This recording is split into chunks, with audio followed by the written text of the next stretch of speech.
দেখো আজকে আজকে কি পড়াবো বলো তো? লুপ শুরু করছিলাম তোমাদের, ফর লুপের ইয়াটা হয়েছিল না, 1 থেকে 10 পর্যন্ত সংখ্যা আউটপুট প্রদর্শন করছিলাম না। এখন লেখো 1 থেকে 10 পর্যন্ত সংখ্যাগুলোর যোগফল।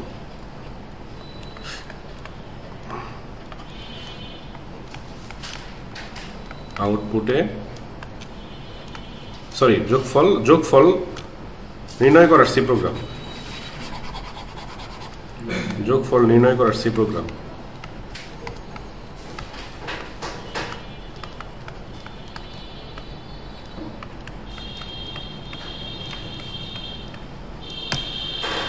এক থেকে 10 পর্যন্ত সংখ্যাগুলোর যোগফল নির্ণয় করার সি প্রোগ্রাম লিখছি।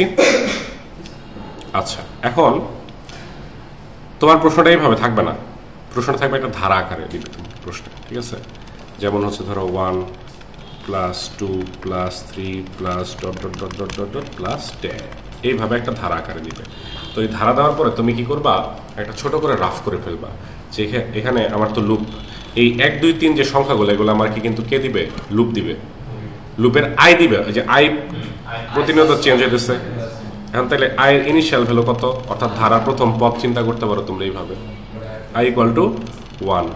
তাহলে শর্তটা কি হবে, না শর্তটা কি হবে, আর i প্লাস প্লাস বা i = i + 1, যেটাই না, এটাই তো আমার জিনিস, মেইন জিনিসটা। তাহলে এখন আমরা সি প্রোগ্রামটা যদি লিখি,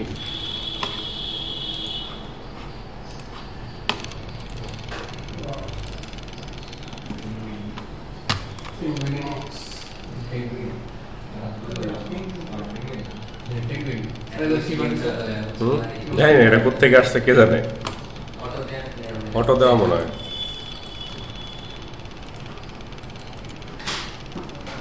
আচ্ছা, এই ছিল হচ্ছে আমার 1 থেকে, দেখো এখানে এখন তোমাদের মানসিক মানে মাথায় চিন্তা কইরা আগে ভেরিয়েবল চিন্তা করতে হবে যে আমার এখানে ভেরিয়েবল লাগবে কয়টা। প্রথমে লুপ চালানোর জন্য একটা লাগতেছে আই, আর কি লাগতেছে, যোগফলটা রাখার জন্য একটা লাগবে না, একটা ভেরিয়েবল লাগবে, একটা বাক্স লাগবে। তাহলে আমার আরেকটা ভেরিয়েবলের নাম দিলাম ধরো সাম, একটা নাম দিলাম, ঠিক আছে?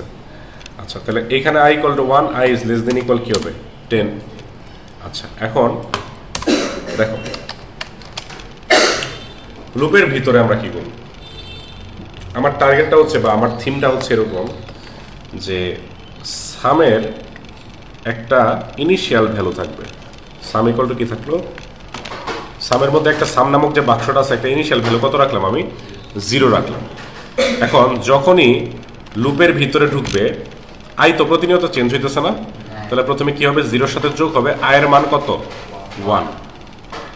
এরপরে এই সামের যে পুরা ভ্যালুটা এর সাথে যোগ হবে পরের বার 1 + 2, বুঝতে পারছো? এর পরের বার আবার যখন লুপে ঢুকবে তখন 3 + 3, এই যে যোগফল সামের মধ্যে এখন কত আছে, 3 আছে না, তাহলে পরের বার কি হচ্ছে, 3 + 3 হচ্ছে।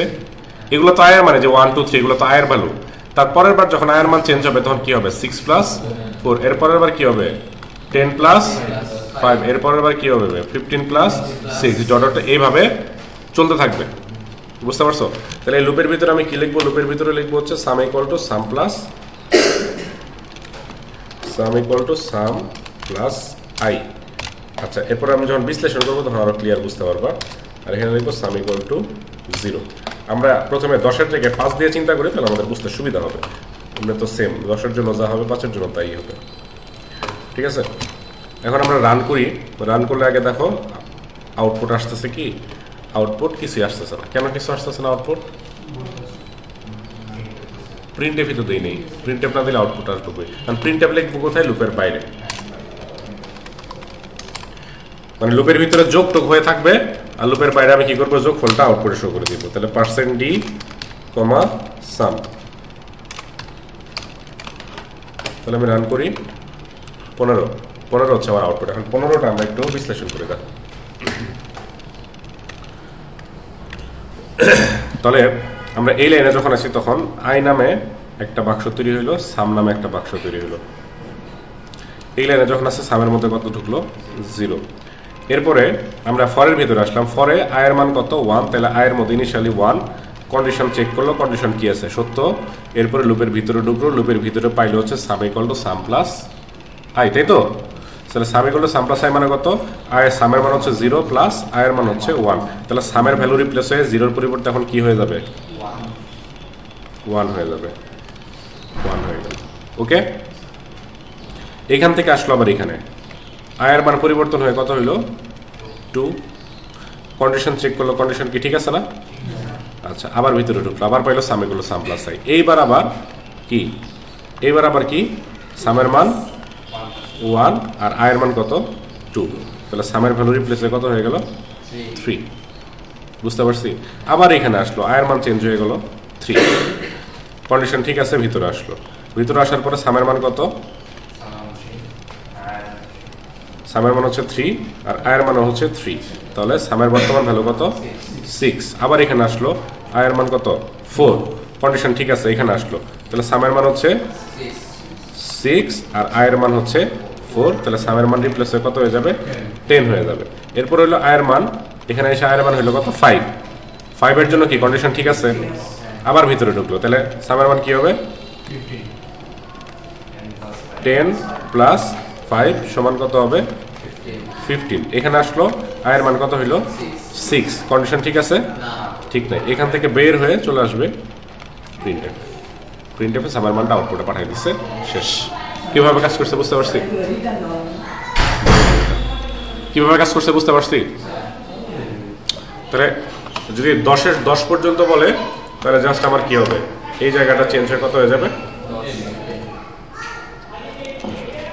বুঝতে পারছি? লিখছো? আচ্ছা, এবার নেক্সট লেখো। নেক্সট প্রশ্নটা লেখা হচ্ছে 1 থেকে n পর্যন্ত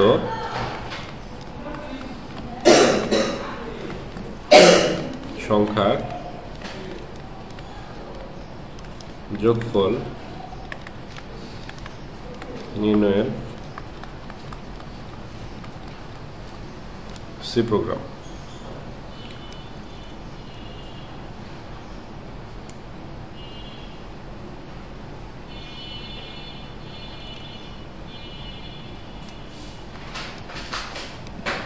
এক থেকে n পর্যন্ত সংখ্যার যোগফল নির্ণয়ের সি প্রোগ্রাম লিখছি। এখন এইটা থাকতে পারে এইভাবে 1 plus 2 plus 3 plus dot dot dot dot plus n, এইভাবে থাকতে পারে না? আচ্ছা, এইখানে চেঞ্জ হবে কি?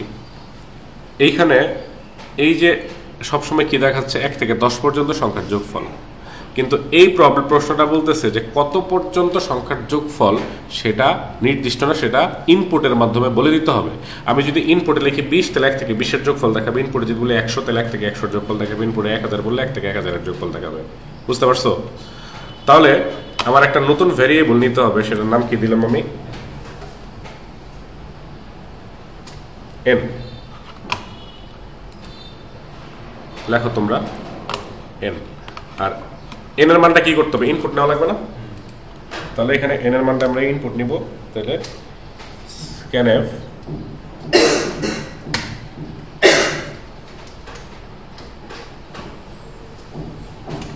%d,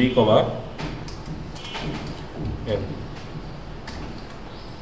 ওকে, তো এখন কি করলাম? n এর মানটা ইনপুট নিলাম, আর এখানে 10-এর পরিবর্তে কি হবে? 10 পর্যন্ত না, তখন কি কত পর্যন্ত? n পর্যন্ত। এখন আমি রান করি, পরে তোমরা লেখো, দেখো রান করি, আউটপুট দেখাচ্ছে না। কেন দেখাচ্ছে না? Waiting for input. কত পর্যন্ত আমাকে আগে বলতে হবে। কত পর্যন্ত বলবো? ধরো আমি বললাম 20 পর্যন্ত, তাহলে পরে 20 পর্যন্ত সংখ্যা যোগফল দেখা দিচ্ছে কত? 210। ঠিক আছে, যদি বলে 1 থেকে 100 পর্যন্ত সংখ্যার যোগফল কত বলো তো? 1 থেকে 100 পর্যন্ত সংখ্যার যোগফল বলতে পারবা? 5 গুণ কেমনে?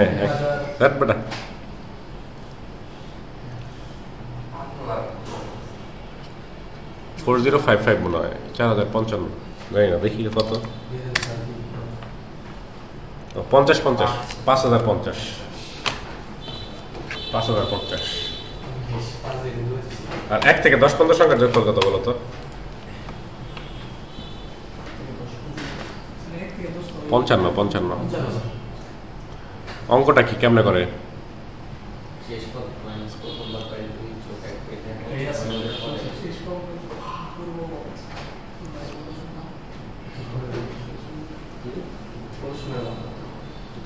পদ সংখ্যা বের করতে হবে নাকি? প্রথম 100 পদের যোগফল বলছে না, পদ সংখ্যা তো 100ই, তাই না?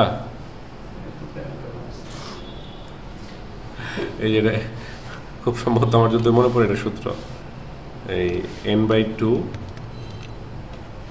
2a plus n-1 into d, এটা মনে হয় সূত্র।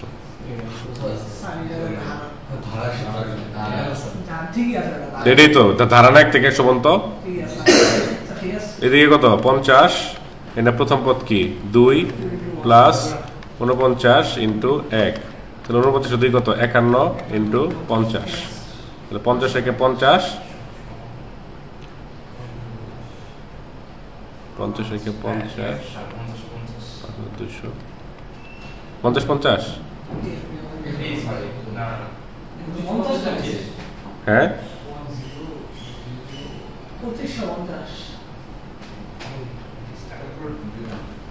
তাহলে ক্যালকুলেশন ভুল হয়েছে মনে হয়। হ্যাঁ প্রথম পদ 0 কেন? 1 থেকে 100 পর্যন্ত না?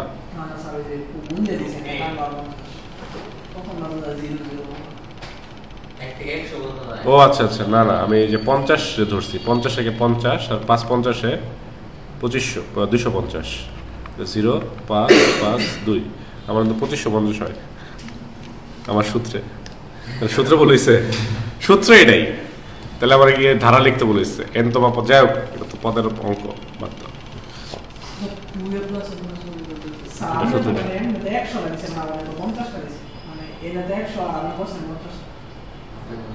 না 50টা কই করছি, n/2 যে n এর মান তো 100 না, n/2 into 2a plus n-1। ও আচ্ছা আচ্ছা আচ্ছা আচ্ছা আচ্ছা আচ্ছা ইয়েস ইয়েস ইয়েস, এটা 199 হয়, তাহলে 201 সরি 99, হ্যাঁ হ্যাঁ হ্যাঁ, তাহলে 101 ইন্টু 50, এই যে এটা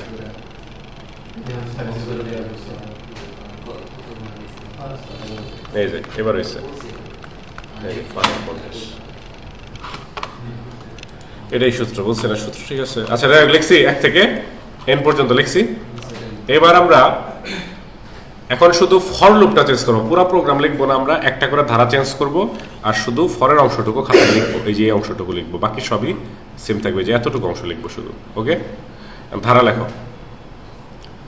1 plus 3 plus 5 plus 7 plus dot dot dot dot plus n। এটা কি হবে বলো? ইনিশিয়াল ভ্যালু কত? ঠিক আছে, এটা i is less than n, ঠিক আছে। এখানে কি হবে? এখানে হবে হচ্ছে i equal to i plus 2। এই প্রশ্নটা কিভাবে আসতে পারে? 1 থেকে n পর্যন্ত বিজোড় সংখ্যাগুলোর যোগফল নির্ণয়ের সি প্রোগ্রাম লেখো। বুঝতে পারছো? লেখো, প্রশ্নটা লেখো, 1 থেকে n পর্যন্ত বিজোড় সংখ্যাগুলার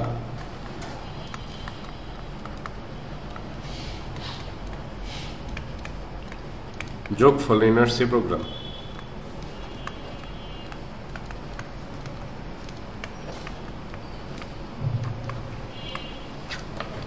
ওকে, এবার নেক্সট প্রশ্ন হচ্ছে ফর লুপটা রাখো, শুধু ফরের অংশটুকু।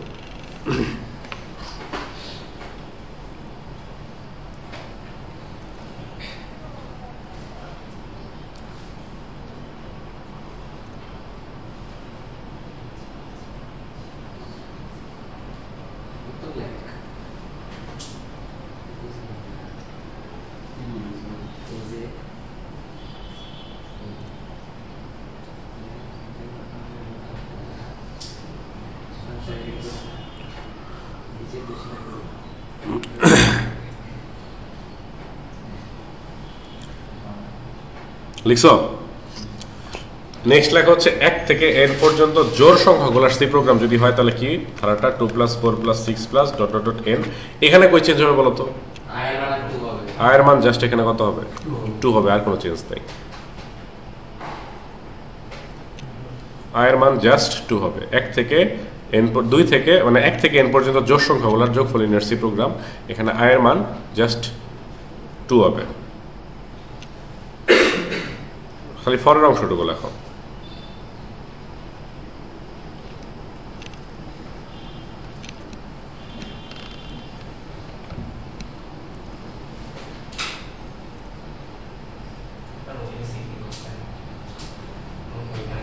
ওই পাশে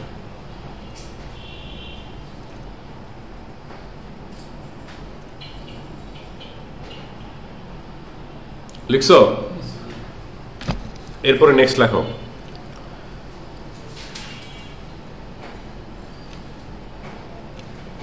এরপরে লেখা হচ্ছে, এখন তো কি বুঝতে পারছি তো?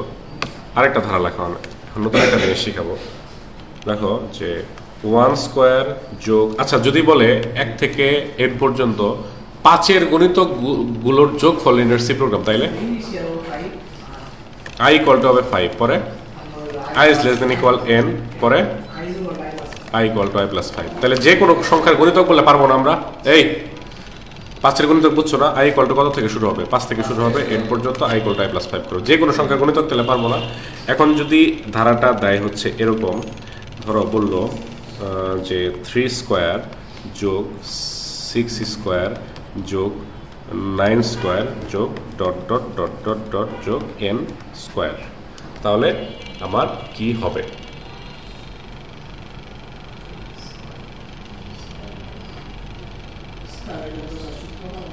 না, i এর মান কোনটা? 3, মানে 3 স্কোয়ার না 3। তুমি সবসময় মনে রাখবা, একটা ধারার মধ্যে যে ভ্যালুটা চেঞ্জ হচ্ছে সেটাই i, যে ভ্যালুটা ফিক্সড আছে সেটা কখনো i না। বুঝতে পারছো? তাহলে এখন তাহলে কি হবে? এখানে ধারাটা লেখো।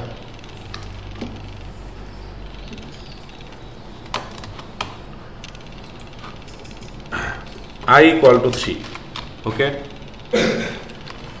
i equal to i plus 3, এটাতে তো কোনো সমস্যা নাই। আচ্ছা,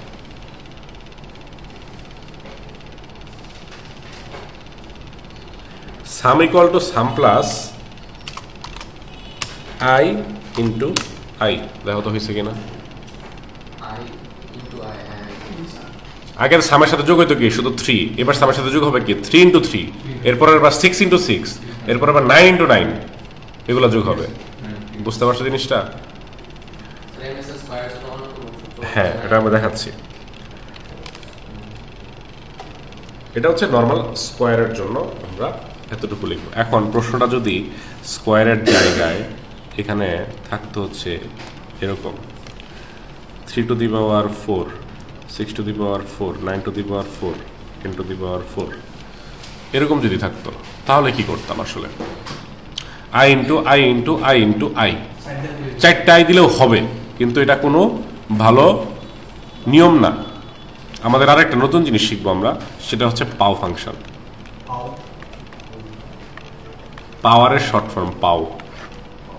পাও ফাংশনে হচ্ছে তোমার আর্গুমেন্ট থাকে 2টা, মানে একটা ব্র্যাকেট দিয়ে 2টা পার্ট থাকে আর কি, কমা দিয়ে 2টা পার্ট হয়ে গেল না?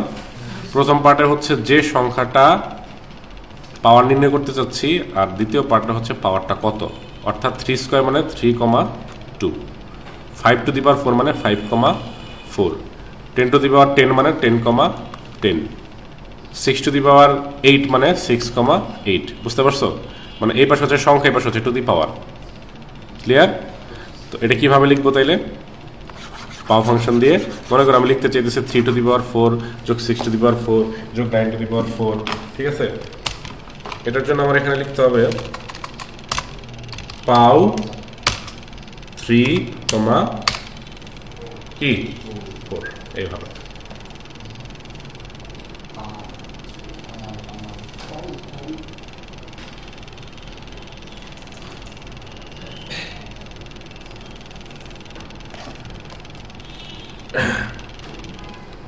বুঝতে পারছি? আচ্ছা, এখন কিন্তু এটার একটা সমস্যা আছে। কি সমস্যা আছে স্যার? ওই যে আমি একটা বক্স শিখেছিলাম না, একটা বড়, এই যে হেডার ফাইলের যে বাক্সগুলা, এই std.h যে বাক্স আছে, এই বাক্সের মধ্যে scanf ফাংশন, printf ফাংশন, এই ফাংশনগুলো আছে। এই পাও ফাংশনটা এই std.h এই হেডার ফাইলের বাক্সে নাই, এটা অন্য একটা বাক্সে আছে, সেই বাক্সটা ইনক্লুড করতে হবে। কাজ করবে, এই কম্পাইলারে কাজ করবে, কিন্তু এটা জেনারেলি আসলে এই বাক্সের নাই। আমি যদি এটাও না দেই তাও কাজ করার কথা, এটাও যদি না দেই তাও প্রোগ্রাম রান করবে। করছে না রান? তো এটা হচ্ছে এই কম্পাইলার অটোমেটিক্যালি নিয়ে নেয় কিছু জিনিস, কিন্তু এই পাও ফাংশনটার জন্য আমার ইনক্লুড করতে হবে আরেকটা বাক্স, সেটা হচ্ছে math.h, এই হেডার ফাইলটা ইনক্লুড করতে হবে। সো এই পাও ফাংশনটার জন্য তোমরা পুরা প্রোগ্রামটা একটু লেখো কষ্ট করে, হ্যাঁ, এটা একটু লেখো।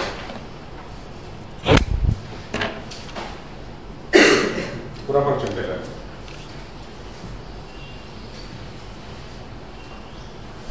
ঠান্ডা বেশি লাগে আমাদের, আমাদের একটা ফ্যান লাগবে, টেনে বাতাস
তো এখন একটা টেস্ট পেপার একটা প্রশ্ন দেখলাম 2025 সালের, এটার অ্যান্সার কি হতে পারে বলো তো?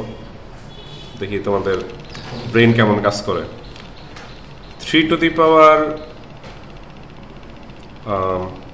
5 যোগ 6 to the power 7 যোগ 6 to the power 8 যোগ 7 to the power 9 9 to the power 11 যোগ 12 to the power 14 যোগ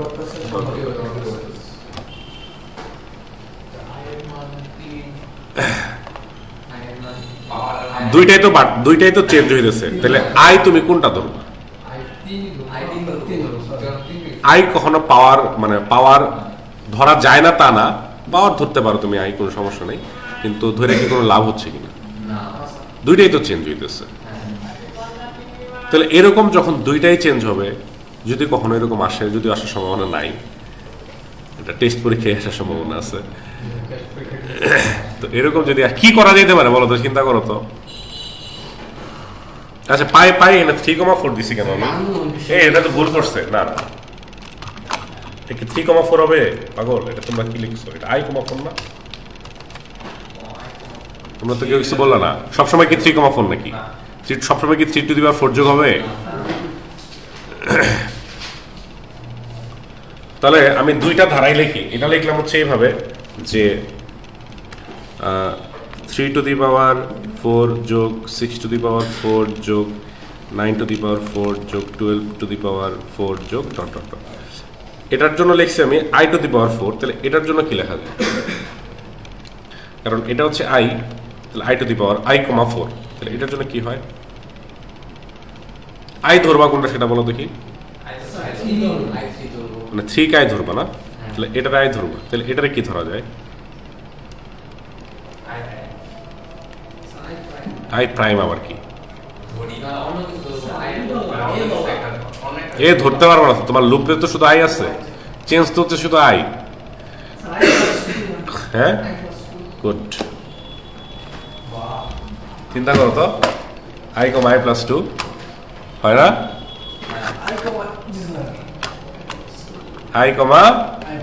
I,I+2 পাও, I,I+2। অর্থাৎ সম্পর্ক এটার ধারা হিসেবে চিন্তা না করে, এটা যেহেতু আমি I ধরতেছি, এটার সাথে এটা সম্পর্ক চিন্তা করতে হবে। Clear? 3,3+2 6 to the power 6+2 9 to the power 9+2, এরকম হচ্ছে না জিনিসটা? বুঝো নাই ধারাটা? তাহলে কিরকম আসতেছে আমরা একটু দেখি তো।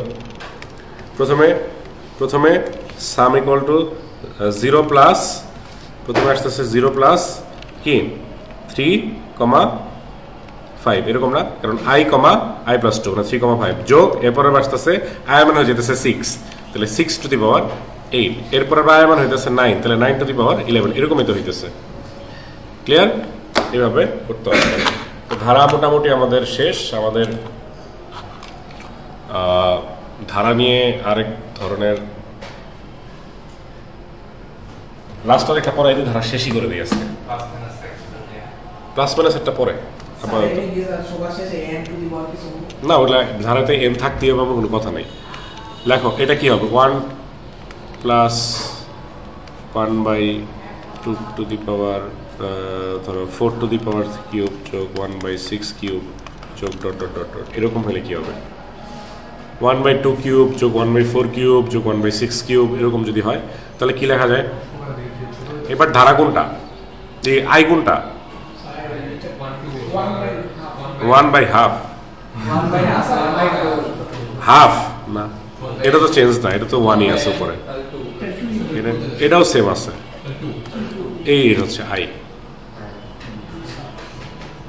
আচ্ছা, এখন এই টাইপের ধারার ক্ষেত্রে, অর্থাৎ যদি ধারা ভগ্নাংশ হয় তাহলে সেক্ষেত্রে প্রথম কথা উত্তর আসবে দশমিকে। তাহলে দশমিকে যদি উত্তর আসে এখানে ইন্টিজার লেখা যাবে? প্রথম চেঞ্জ, ফ্লোট লিখতে হবে। 2 নাম্বার, যদি দশমিকে এরকম ধারা হয় তাহলে আমরা আরো অনেকভাবে করা যায়, আরো একভাবে করা যায়, কিন্তু এটা না শিখে আমরা এটাকে এইভাবে লিখতে পারি যে sum equal to sum plus 1 divided by I cube, I পাও 1 ডিভাইডেড বাই পাও আই কমা 3, এরকম না, হ্যাঁ ইনভার্স দেওয়া যায়। লিখছি, এটা লিখতে পারি, কিন্তু আমরা ইনভার্স দিব। ইনভার্স দিলে আমাদের জন্য কি সুবিধা হয় না? এটা যদি ধারা হয় আমরা লিখবো 2 টু দি পাওয়ার -3 যোগ 4 টু দি পাওয়ার -3, এরকম না? তাহলে পাও 2, -3, বুঝো নাই? তাই তো? তাহলে এখন আমাদের জাস্ট হচ্ছে এখানে কি লিখতে হবে, ধারাটা লিখছো, ধারাটা লেখো। এখানে ইন্টিজারের জায়গায় লিখতে হবে ফ্লোট, তাহলে এইখানে পার্সেন্টেজের জায়গায় পার্সেন্ট এফ লিখতে হবে, পার্সেন্ট এফ লিখতে হবে। এখানে আয়ের মান হচ্ছে 2 থেকে শুরু, আয়ের মান বাড়তেছে হচ্ছে 2 করে, তাহলে সাম পাও ইকুয়াল টু আই কমা -3, আর এখানে পার্সেন্টেজের জায়গায় হবে পার্সেন্ট এফ। ধারাটা কি? ধারাটা হচ্ছে এটা 1/2 কিউব যোগ 1/4 কিউব যোগ 1/6 কিউব। এখানে ফ্লোট না দিয়ে তোমরা, যাই হোক, ফ্লোট দিয়ে শিখলে হবে।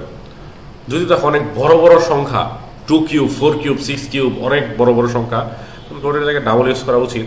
বাট তারপর আমরা ফ্লোট দিয়ে শিখি, ডাবলের প্রশ্ন তোমাদের আসলে এই যে আসবে না, শুধু মাথা নষ্ট করে লাভ নেই।